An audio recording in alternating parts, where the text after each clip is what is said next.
This is WIKO U Pulse, and today I would like to show how you can check how much internal storage you have on this device. So firstly, you will need to launch settings.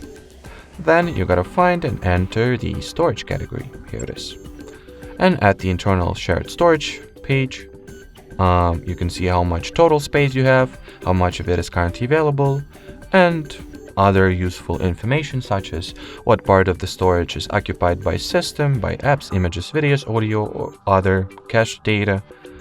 And you can also tap at the Explore button and you will be brought to the File Explorer or File Manager. Alrighty, so that will be it for this video. Thanks for watching and bye-bye.